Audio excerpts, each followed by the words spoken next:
Hello. Hey, what's happening out there? How's it going? Podcast community. Well, we are here, and boy, howdy, do we have something for you? We have something. Yeah. For you. No, Grant doesn't know, though. No, I don't. Grant doesn't know anything. I don't. I was informed that a script is provided, and that I am to sit back and just take it in. I don't know. Like a You don't know, like what? like a fat guy sucking down butter through a straw. That's what I'm here to do today. It does sound nice. But this is we are cult starting tonight. It's not the name of it. We're starting a cult. This Grant. I'm Jake. Mitch isn't here. He's hiking in a mountain or something. Yeah, I don't know where the fuck I don't know why. I don't know where he is. That was the most nonchalant answer I've ever received. It was like, hey man, we coming over?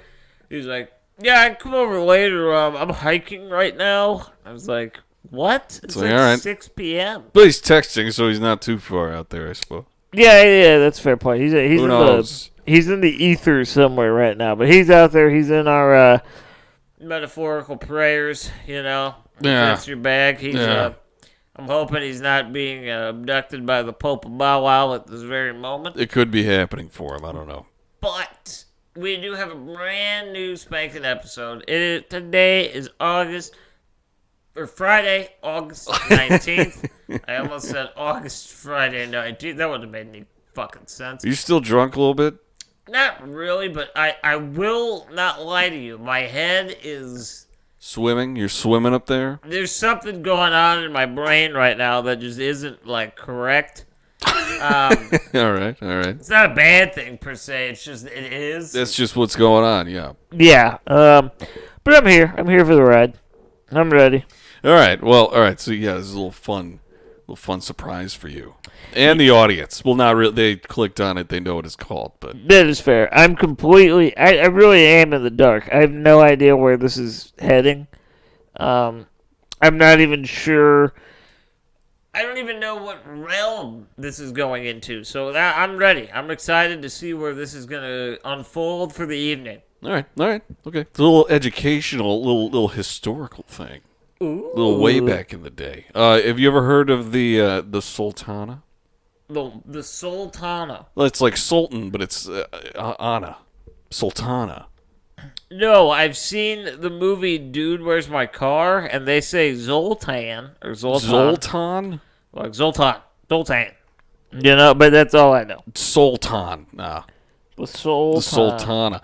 Well, it exploded. What? Yeah, all right. The Sultana Explosion. That's what we're covering today. All right. So is that something that should have happened? No. Or is that something that's bad? Quite the opposite. Yeah. Okay. I don't think they wanted that to happen. The Sultana, it was a side-wheel steamboat back in 1865. And it's remembered to this day to have been the subject of the worst maritime disaster in the United States history to date. Holy shit. Right? All right. Steamboat Willie is having the worst night of his fucking existence. It's true. It's a little fun, little historical thing for you. All right. You got me in. You hooked me. Oh, yeah. I'm ready. I'll do whatever you ask. I'll take my clothes off. I don't care. You're already nude. No, I'm ready. All right. Well, this disaster is widely untalked about. However, due to it occurring within days of Abraham Lincoln's assassin, John Wilkes Booth. Who's that guy? He killed some guy, I don't know. But he was captured and killed, all right? That happened within days of this explosion. So it was kind of overshadowed a little bit. All right. That paired with the fact that the president of the fucking United States was murdered, and the U.S. was freshly out of a 4-year-long bloodbath that was the Civil War. So I think we had a lot of irons in the fire at the time, so we didn't really care. We were just kind of callous to this kind of thing at the time. Yeah, we were slightly occupied. It was enough to overshadow it to some degree. There were things unfolding in the ether that just were not steamboat problems. Yeah, you never want things to unfold in the ether. No, you don't. It's okay, just though. ether. Just let it be. So I'm here to tell you about it. All right. So the story begins in the spring of 1865. Robert E. Lee was fresh off that surrender. and the remnants of the brutality of war were in the process of being rectified. All right. You know, though rectified is probably a term like to use loosely. You know, a lot of dead people. Yeah, no, I get that. It's, the Civil War, you don't really rectify the Civil War. It's more just like, well, you know. It's like, all right, we'll stop. We're going to move on and try something a little bit different. We'll quit it, you know. See what happens. Yeah. Anyway, there were a lot of prisoners of war, right? Especially in the South. The South took a lot of prisoners. Most notorious for high mortality rates and overpopulation was the infamous Camp Sumpter. Ooh. All right, and that was in Georgia. Sumpter. It's not really something to chant like a cheerleader. It's just like Sumpter, Sumpter, Sumpter, some turds, some turds. Yeah, a lot of people died there. There were over 12,000 POWs in this camp. That's brutal. It had like almost no food or shelter or medical care and all that stuff. The surrender of the South meant the release of these unfortunate men who were captured, right? Okay. But this process Slight was positive. Yeah, a little bit, but it was going to be slow.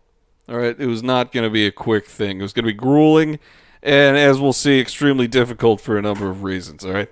How many numbers? But How many a number? 12,000, maybe just one for every dude. You know. All right. And that's just in one camp. On top of the insane amount of prisoners in Camp Sumpter, there was also a smaller, yet no more pleasant POW camp called Cahaba. Cahaba. Which kind of sounds tropical, you know? It does a little bit. Cahaba. Like some type of remote Hawaiian island. Reminds me of like sorts. Carrabba's, which I associate with tiki drinks. I don't even know if that's right. I've never been to Carrabba's. Pretty sure they're an Italian place, dude. You know what? It sounds like it's not from here, and it should be enjoyable. That's all I think. Yeah, you know, I've honestly never heard a good thing about that restaurant. I don't think I have, but Cahaba, it was in Alabama, and it was a prison camp. So it's not as fun So I as assume Carrabba's at least is trying to be better. I'm going to assume Cahaba. that at Cahaba you could not get an order of chicken parmesan. I would no. I don't know if there were even tomatoes here at that time. Okay, so yeah, it's not the same. So yeah, I'm not sure. When did the tomato come over? 2008. Believe it or not. No shit. It didn't exist until only about fucking 14 years ago. Wow. All right. Okay. Yeah, it's hard to believe. Before then, we were just using potatoes and we're dyeing them red. I don't know if you guys knew that, but it's that's why they sound so similar. Yeah, it's a real grand conspiracy. The tomato is a really recent development in American history. Wow. And yes, Americans are taking credit for the discovery of the tomato. We invented pizza. Yeah, we did. We invented everything. Yeah, Italy doesn't exist. So Cahaba, all right, that was in Alabama.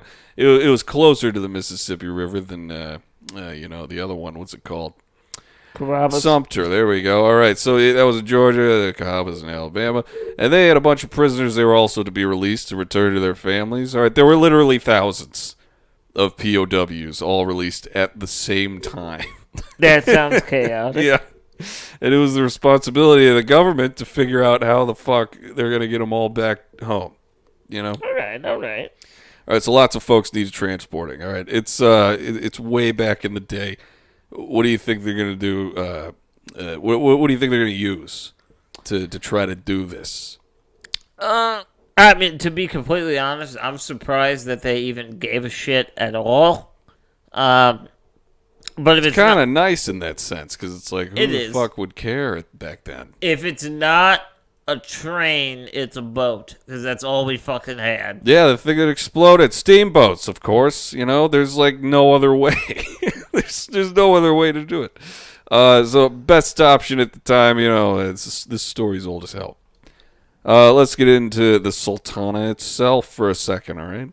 All right, I'm in. The Sultana, it was a side-wheeled steamboat constructed in Ohio 2 years previous to all of this in 1863. All right, so that was the birth of the Sultana in Ohio. All right. Being a side-wheeler meant that rather than having one paddle wheeler, in the back of the vessel, There were 2 on either side, allowing the boat, more maneuverability. Okay. But more simply, it's like the boat could change directions without moving forward. It could just like spin. That's a nice luxury. Pretty sweet. Apparently, some of them had clutches. Ooh. Insane. I don't even know how they did that. It's like driving a fucking stick. It's exactly like a stick. All right, moving forward. It was 42 feet across. 42 feet across. 260 feet long. It weighed 1,719 tons. Holy shit. So heavy, dude. Can we talk about how that might be the closest thing in reality I've ever heard, weighing roughly a good 25% of 1,000,000 pounds? It's a heavy boat, I'll say that. I've never heard of anything weighing that much money that wasn't a stationary fucking weighing building. that much money? So what I said? Yes. You are still drunk, dude. Weighing that much. You know, I'm happy to be telling you this story.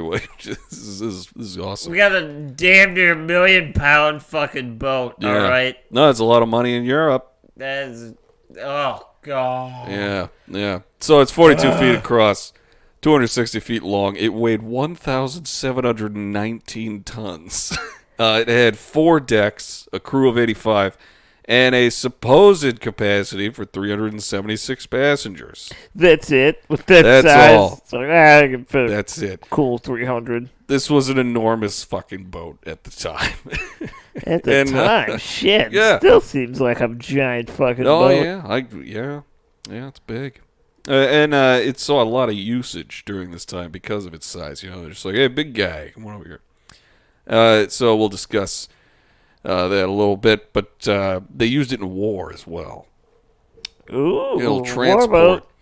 And this is their kind of final thing, using it for war. So after the war ended, and Mr. Lincoln got a little bit of lead stuck behind his eye, Just a little just bit. a tad bit. Negotiations, they were reached, and POWs were being positioned to return home. Okay. Pretty sweet. Prisoners from both Camp Sumpter and Cahaba were being packed into trains and transported to Camp Fisk in Mississippi along the Mississippi River. All right, they got somewhere to go. All right, so they got some plans. trains. They're packing them in there like sardines. All right, so the day of Lincoln's assassination, which was April 15th of 1865, the news made its way to the Sultana's captain, James Case Mason, who he was docked in Cairo, Illinois at the time. Right? Okay. And with telegram communications to the south having been cut off far before this, Mason took it upon himself to spread the word all along the Mississippi River. Ooh. So he was just going down there in a steamboat. He saw people on the shore. He's like, hey, he's dead. He's dead. This guy's fucking dead. Yeah. So he was doing that. He was spreading the word. He was going all down south. He made it all the way to New Orleans. Ooh, Right, so okay. he went all the way down from Cairo. That's a journey right there. Yeah. By this time, the returning home of Union soldiers had begun, and the Sultana was making its way back north with roughly 200 individuals, including passengers and crew. Not crazy. Not even all the way at capacity, Okay, all right. Now, the Union and the Confederacy had originally agreed to a 1-to-1 prisoner exchange. Mm-hmm. Seems reasonable, right? It's like one dude. It's like, all right, we'll give you one dude. It just evens out. But That's fair. I like that. Grant. But Camp Fisk, it was overwhelmed. All right, so heavily at this time. It's so many fucking people. It was clear that there were far more prisoners that had been taken by the South than the North. Okay. Which I don't know if that makes the South more cruel or the North. Because it's like the North took no prisoners. Or maybe they just weren't doing well at war. Maybe they weren't good at war. Yeah, maybe they just didn't know the right tactics. I mean, they won, but at the end of the day, who was the more intense? That's a good question. I have no idea. But, I mean, in the prison camps, they're not being treated well. I mean, no, it's not summer camp. It's fucking prison. Yeah. You don't get to go canoeing. Never been to summer camp. I don't know. It might be like Sumpter. I don't think you make s'mores and, tell cool stories and sing songs. I think it's a lot of, here's some moldy bread and fucking maybe I'll kill you. That's about it. No, that makes sense. That does make sense. All right, so Camp Fisk, it was getting a little bit out of hand, a little nuts. All right, the original, orderly plan was returning folks home. It seemingly kind of overnight just instantly turned into insanity with a tinge of cruelty. Damn. Right, so this first boat commissioned to arrive was called the Henry Ames. Henry Ames, the boat. The Aimer. Yeah, roughly 800 individuals were set to be transported by the vessel. But you know what? It was late. It was just delayed. It wasn't there on time. And because of this delay, hundreds more POWs were waiting to be taken home. All right? So now everybody's getting fucked up. Yeah, by everyone's getting super angry. This ass-backwards schedule is ruining everybody's day. I know. Weeks, maybe? I don't know. Weeks, months, maybe even hours. Who knows? But maybe even hours. So by the time it finally did arrive, more than 1,300 POWs were loaded onto the vessel. Well, that's a lot. That's more. well above capacity. That's 500 more. Thankfully, this seemed to be nothing that the boat couldn't handle. So it set off. It was on its merry way.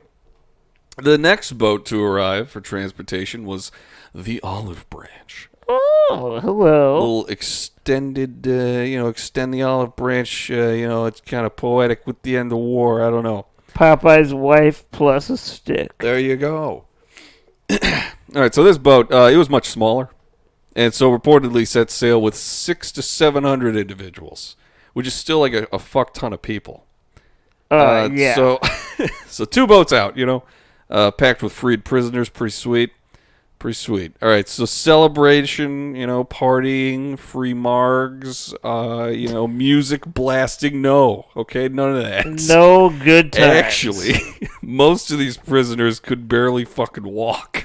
Oh, that's just sad. They were just abused and malnourished, and they simply just found a spot on deck, and they laid there waiting for the boats to reach the destination. That sounds so sad. Which more than likely wasn't like their homes. It was just the stop closest to their homes. They still had so much traveling to do. Sorry, buddy. You still got a 9-hour fucking travel. Yeah, life without a car must have fucking sucked. Yeah, it's like, it's 9 hours, but with a horse, that's more like 8 days. So it's gonna be a while. All right, you're not gonna get home. Let's just say that you're just not gonna go home. Yeah, no, We'll you might as well start a new life. You're gonna die. So this also meant that the men who were yet to be picked up were in the same physical and mental state, right? So they're just hanging out by the docks, being aggressive. And they're just like, I need to get on the boat, and it just didn't happen sometimes. Yeah, fair enough. So, by the time the Sultana arrived at the dock to pick up its passengers at 6 p.m., April 22nd, the docks were complete chaos, right? And to add insult to injury, the U.S. government had begun offering vessels certain amounts of money for prisoners' transport per man. Like, it was so $5 per soldier and $10 per officer. So roughly today, $90.88 or $181.76 per dude. Good fucking lord. So this, as is a trend in history, caused some greedy motherfuckers to take advantage.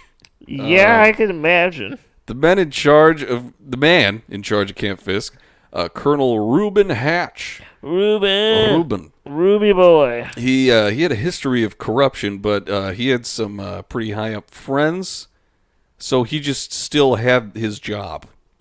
Okay. He remained in his occupation. Yeah, he's one of those. Yeah, he's just like piece of shit. He's like, yeah, my friend will hear about this. He's that guy. Yeah, we all know that guy. Yeah. On top of this, the captain and part owner of the Sultana, James Case Mason, like we said, he was spreading the word all the way down to New Orleans. He also had a reputation kind of steeped in corruption. Not a great start. He had already had a vessel confiscated from him for hauling contraband during the war effort. They're just like, we're taking your boat. You can't have this boat anymore. Like, nah, you don't need it. You're not going to need it where you're going. A little recipe for disaster, Okay. All right, so what else we got here? So on top of all this, on its way to Camp Fisk, the Sultana, it developed a large crack in one of its boilers, one of the 4 boilers. Oh. And the engineer on board, he lowered the pressure, to make the vessel operational, but this greatly decreased the boat's capacity for speed. Not good. You want to be in and out, you want to get out of there. Yeah, especially at this time, Yeah. This This was a something- time of speed when you could manage it. You didn't really have time to take the scenic route, Exactly. So when the Sultana finally made it to Camp Fisk, it was recommended to the captain that the whole boiler just be replaced. But this would have taken days. All right? No. It would have taken way too long. And letting this monetary dick do the thinking, Captain Mason just settled for a shoddy patchwork job on the boiler.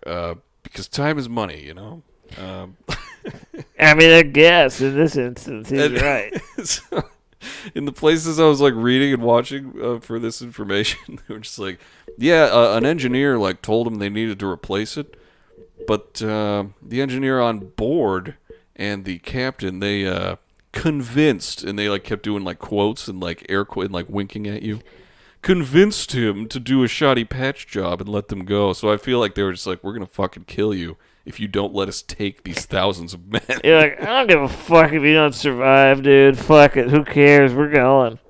Yeah. So, time is money, whatever. Okay, let's get these motherfuckers on here. Once the Sultana had docked, Captain Mason was quoted in saying that his boat should be loaded with, quote, as many as the boat can carry as soon as possible. Okay. This is what we're saying, dudes. Just go, go, go. He's got a good method. Yeah. So, as was before, the boat's capacity, as I said before, the boat's capacity was about 376 passengers, not including the crew, so it's a little bit more than that. And for times like these, where soldiers were being transported, it wasn't, uncommon for the number to, tack on a couple extra hundred or so. But due to the greed of those involved, as well as the understandable willingness to do anything to get home on the part of the POWs, almost 2,300 people were put on the Sultana. That is an incredible number. So and not almost in a good way. 2,000 more people than it's supposed to carry were on this thing. I mean, that's just impressive as fuck. Honestly, where do you stand? Where do you sit? I don't think you do. You just are. You're It's present. like those trains in India where people are just hanging off the side of it, and there's 70 people just on the outside of a train car. Yeah, no one seems to fucking have an issue. Everyone's fine. They're so happy. They're just we're going. Dude, OSHA would have a field day out there, I'll tell you that. There's no OSHA out there. Come on. All right. The waters in the Mississippi River, they were becoming turbulent, what with the spring being present. And so a lot of snow melting and feeding into the already unpredictable river at this time. It was not going to be good. All right. Okay. All right. A lot of extra stuff. A lot of you don't know the terrain. No. We're not going under there. We're just there's it's shallow here. No one knows. Unpredictable river. The boat was it was at more than 6 times its capacity. And there was standing room only on the entire vessel. So no one could sit down. That was my mistake. No one could sit down. Oh, that's a great way to start that. Yeah, it's great. Yeah, POWs can barely walk. The boat docked in Helena, Arkansas at 1 a.m. on April 25th to offload some cargo. Okay. To hopefully remedy and or alleviate some of the mechanical problems the boat was already experiencing. This is where the final photograph of the vessel was taken. And I'll be sure to post it on the Instagram. So last photos taken there. Now the Mississippi River at this time is extremely treacherous terrain that it took weeks to navigate it, even with ideal conditions. One can assume this did not bode well for, the Sultana. The boat was another stop. The boat made another stop the next night, in Memphis, Tennessee, to offload even more cargo, and then the boat then set off again around midnight. And they were roughly 7 miles from Memphis at 2 in the morning. And that's when it happens. Oh, that's when it happens, Grant. I'm in. I'm ready to see what fucking goes down with this boat. Okay, all right. Boats are cool, but they're not my favorite. All right, so you remember how heavy this thing was? Yeah, fucking damn near 1 million fucking pounds. Like 200 tons. Yeah, like 200 tons is what you think? It was 1,719 tons. Good Lord. I don't know where the fuck my brain was. All right, an explosion occurred, all right, in the boiler room. 3 of the 4 boilers exploded. Which, when I read that, I was like, wait a minute, there was a crack in one of them. Could it be that that's the only one that didn't explode? I was like, what are the odds that all 3 go up at once and not all 4? Yeah, I assume it might be a domino effect, but it's like, it just ended I wonder. at 4. It was like, nah, dude, I'm staying. Yeah, 3 of the 4 boilers exploded. It ripped through all 4 decks up through the pilot house of the vessel, which removed all means of controlling the boat. Okay. So at this time, as hundreds were immediately killed, just vaporized. Just the second no more. Just immediately, hundreds of people dead. The boat began, sinking at the same time. And it was being taken by the unwieldy currents of the river. Okay. All right, so here are some quotes taken from some survivors of the day. Oh, I don't even know what I'm getting into here. Right. All was confusion.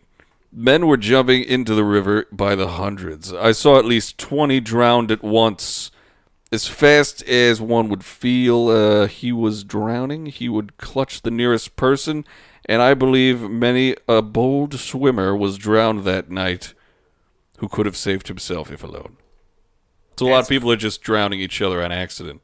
That's fucking cold, man. Shit. Yeah. That is deep. Yeah. This one's nuts because it takes into account some of the livestock on board. There were also some animals. Yeah. You gotta have animals back in the day.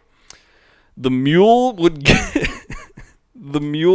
its front feet on the raft, and the man would knock it off with a club. The mule's like, save me. He's like, no, fuck you, dude. You're an animal. It would come again for several times. The mule almost capsized the craft. I don't think I ever saw a more earnest fight. That's kind of funny. The mule finally gave up or was killed.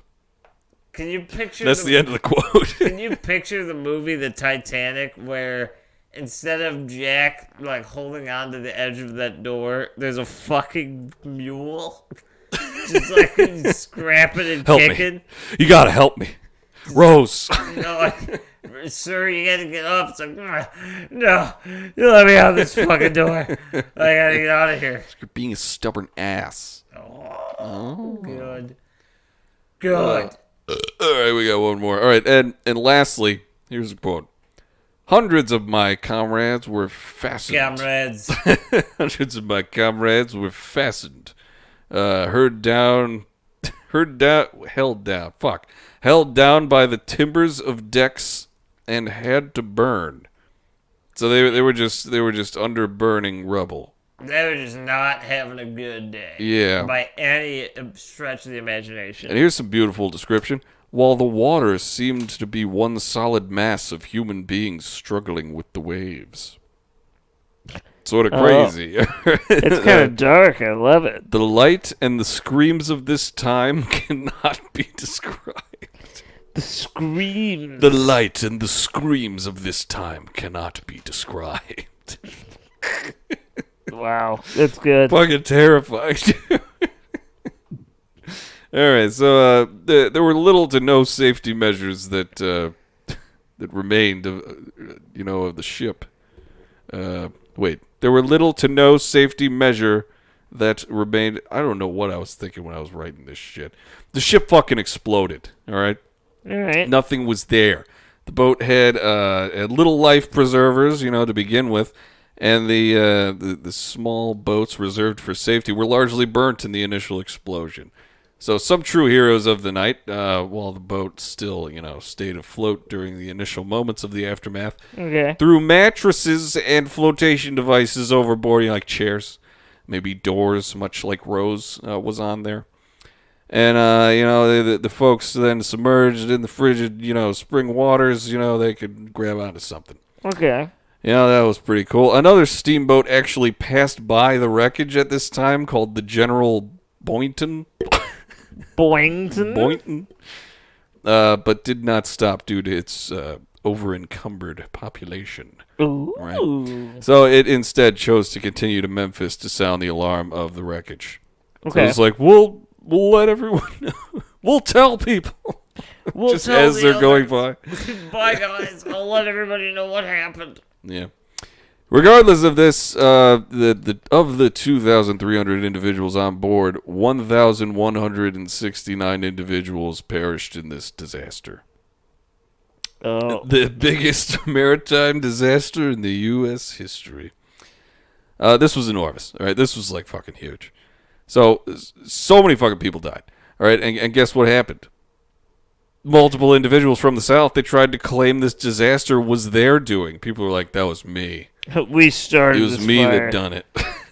Many Confederate citizens who were displeased with the results of the war, as you can imagine, attempted to claim credit for the unfortunate event. It was clear, however, that all of their stories were just false due to the unimaginative and inconsistent nature of the claims.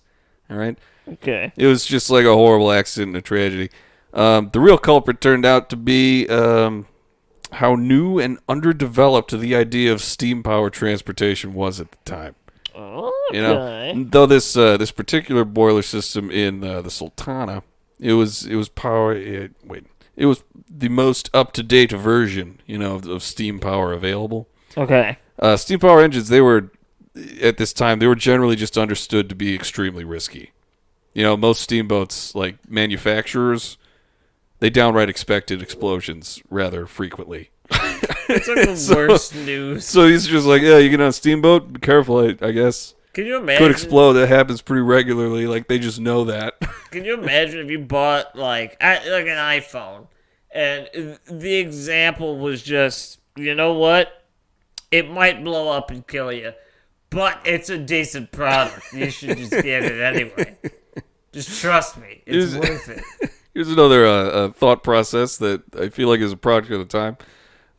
Some people, they knew, the manufacturers just knew that they would explode sometimes, like rather frequently. And many attributed these mishaps and deaths resulting from them to be the will of God. Okay. There's like, God didn't want that boat out there. You should have known. Mm-hmm. You're dead now. Jesus Christ, it's the specific steam engine on board the Sultana, it was new, it had not been tested in rough water conditions, probably would have wanted to do that, right? Uh-huh. And quickly became known as a particularly difficult engine to clean, which was extremely important to do, to perform well. The water being used for the steam in this particular engine was the same water that the boat was floating on, and a lack of preparation for less than ideal water conditions seemed to be the Sultana's ultimate downfall. On top of greed and refusal to get on top repairs. Of the fact that they fucking tripled up the capacity. Yeah, no, I don't think that has anything to do with it. It's just the engine. It just sucked. Yeah, it's the boat's fault. It's not your fault, dude. Yeah. You didn't fucking fuck that boat up more than anything in this fucking world. It's true. But apparently it was made of a metal that was not equipped for rapid heating and cooling, and that's just all it was supposed to do, so... Oh, that doesn't help either, that the equipment it was made out of was just not good. Yeah. It just didn't work, really. It just wasn't... It wasn't it was broken. It was just broken. So... I get both sides of it, right? I understand the need for delivering all of those POWs at once, right? It's kind of hard to, end a war and have a bunch of people that have been suffering and be like, hey guys, I need you to do me a favor. Just wait a few more days in the middle of nowhere and just maybe don't die and we'll come get you again. So I get the idea of it being overstuffed. But it's so fucking ridiculous. Yeah, that's it's a lot of folks. folks like, there on the Sultana. there wasn't a single guy on that boat that was like, you know what? We're really over capacity right now. Maybe I should get off Yeah, the boat. Maybe I should just leave. He's like, you know what? Looking at his second in command, like, I gotta be honest with you. I know that's just like an arbitrary number that we put up there to be safe, but we're really cutting it close here. This is not positive. And everybody else in that boat, it makes sense. If you put yourself in those shoes, I wouldn't be afraid to get on that boat. It's like, well, I'm either going to be a POW or I might die on a steamboat, you know? Either way, yeah. Either way, it's... if I'm going to die, I may as well die trying to get home, you know? This boat is going to be a way fucking better option than anything out there. So that was the worst maritime disaster in U.S. history to date. That is good. What was the final body count again, or at least the rough estimate of it? Let's get the computer back out. I think it was 1,169. I'm going to guess that. Let's see. Even if that's 1,169. Sweet. I remember shit. Come on. First off, that was just impressive that you just knew that number. Second This off, is all I was doing last night. that is... I mean, it's not funny, but that is an insane amount of casualties. Holy shit. It's a lot, dude. There were a lot of folks. Not anymore. I can't Not really... anymore. It's hard to even find something to relate that to. I mean... I guess, like, That's a the lot. USS Indianapolis, maybe. But that Even was that, just though... something else. I mean, we were still... I mean, don't quote me on this. I'm not positive. I don't know the number for the USS Indianapolis. We just got to look up that Jaws scene. But that was... I mean, we're talking double-digit casualties, you know? I don't know. I mean, look, I'm looking it up. Look it up. Let's see if we can compare it. Yeah, let's see. That'll be fun. What's the Comparing comparison deaths here? on boats. USS Indian... I keep putting an I. USS Indianapolis Sharks. What kind of sharks were feasting on our boys? That was the Great Wake. All right, death toll. Okay, wait a minute. All right, so where we is it? got quite a lot, actually. Yeah, I'm pretty sure there's like a lot of dudes that died there. Let me do the math here. I'm trying to do it in my head, but it's just not going to He's happen. pulling up his calculator. Calculating time of the dead people. Let's see. 316, biblical number. It was 880 that died. All right. Okay. So less. Not as much as the Sultana. Yeah, less. I mean, a little bit more aggressive, perhaps, in certain areas. But, yeah, definitely. Yeah, I mean, well, that was like the Japanese sprayed it with torpedoes. I can't believe I thought that was double digits. That shows you what I know of the USS Indianapolis. Yeah, it was kind of a big deal. It was sort of, man. It was sort of a big deal. It was like 880 people that died, but like, who fucking, it's not It's thousands. nothing to the Sultana. It's not the Sultan, dude. The fucking Sultan of Swing. Sultana. The Sultan of Sink. Ha! Ah. That's good. Oh, you got him. You fucking zinged him, dude. I just roasted that horrible tragedy. Yeah, they were already roasting, dude. I can't believe... Well, I shouldn't say that, because at this point in American history, we were really infatuated with the idea of growing and expanding technology, things like that. Yeah, and then we just blew ourselves up. And we certainly got a bit too mighty on that front. Because that was partial... I would say, I'd venture a guess and say that was about 50% of the reason these people died. Okay? Probably, yeah. It's just like, well, this new technology's broken. You should fix it. And they're like, no, we gotta get some money. I got an idea. Let's just keep using it, and maybe it will work. Yeah, I see what you mean with, like, getting bigger and better, expanded shit. Because this happened in 1865. Yeah.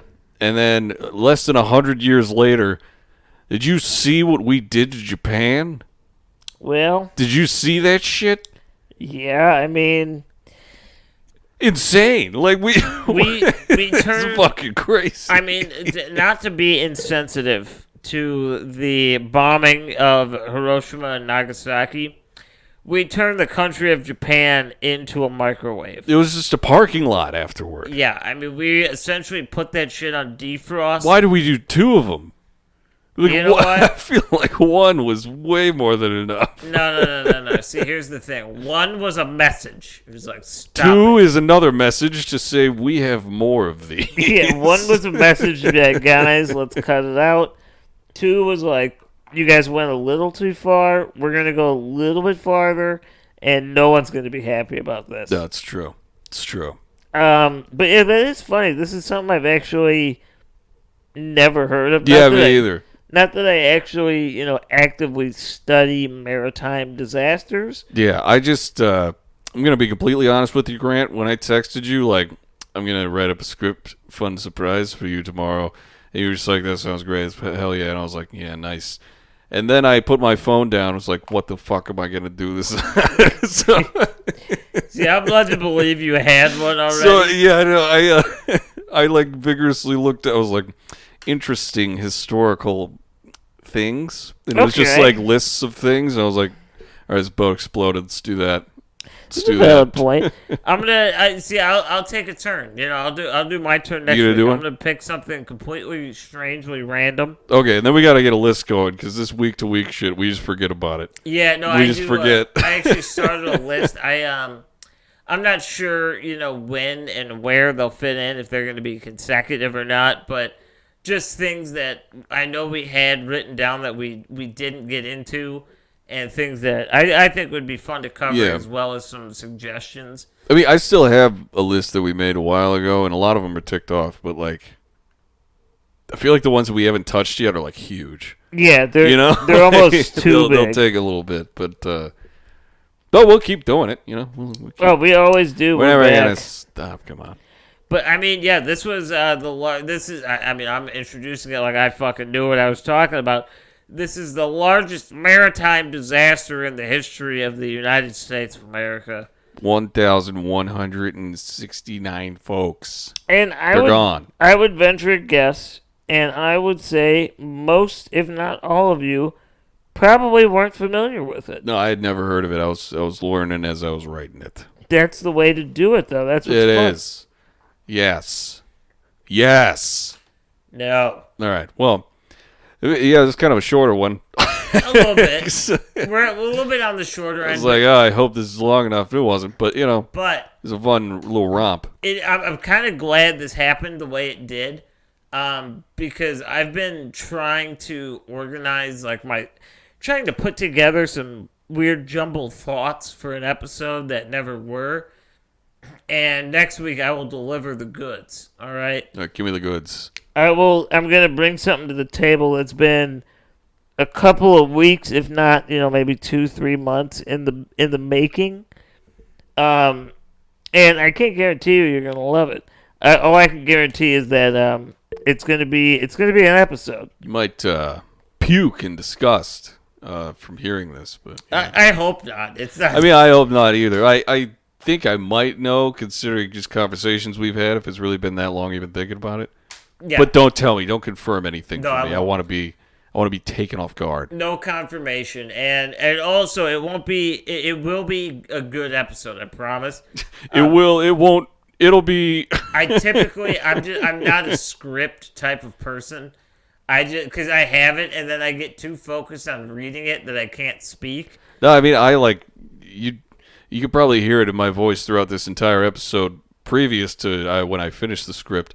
I'm just bad at reading out loud. See, I'm bad at it, but I'm just like, I have to have a script.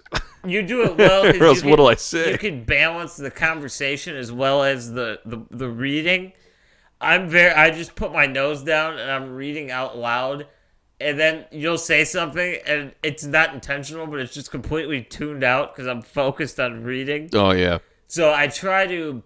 I'm more of a bullet point kind of guy. I'll have lists of what I need, and then I'll piece in what I know just from conversation. That's how I tried to do it. Like when we first started doing the podcast, and I just realized like this is not good. You're like, I can't do it. But that is essentially our episode on the largest maritime episode. disaster in the history of us. 1,169 people. Do not fret. I know we might be a couple minutes short of what we are used to, but do not fret because we will always be back. And next week you get a Patreon episode as well. I'm not even worried. No, you shouldn't be. Yeah. There's nothing to frighten yourself about because it's over. It's over, dude. You don't need to be concerned. I feel like both me and you are just stumbling over our words a lot in this episode. I don't know why. I'm still... See, I feel better, but I'll be honest. Part of me feels like this was 6 minutes, and the other part of me feels like this was like 9 hours. I feel like I haven't done anything else all day. I don't know. I can't even comprehend time at this point in time. Time's a circle. But it's kind of bullshit. We are certainly going to be back next week for a brand new episode. And we thank you very much for joining us. That's true, just like every time. You won't get your traditional bananas today because Mitch is out in the wilderness somewhere. Yeah, you're going to get an offshoot bananas. Yeah, you're going to get one of ours. Yeah. Possibly both. Maybe none. I don't know. Who knows? Who's going to say bananas? Not you guys. Maybe you could say it with us, though. That'd be fun. A little fun call and response, but we'll never know. Never. I'm just going to think y'all do it anyway. But... we are starting a cult. That is Grant. I am Jake. And you can follow us on all the shit. We're on Facebook, Instagram, and Twitter. We have an email. It's startacult@gmail.com. We're on YouTube.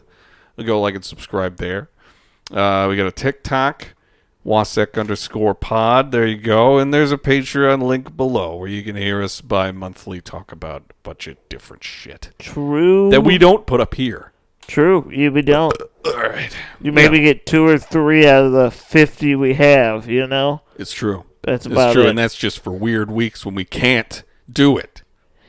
But anyway, yeah. All right, so, we're starting to call this Grant. I'm Jake. Goodbye. Bye, guys.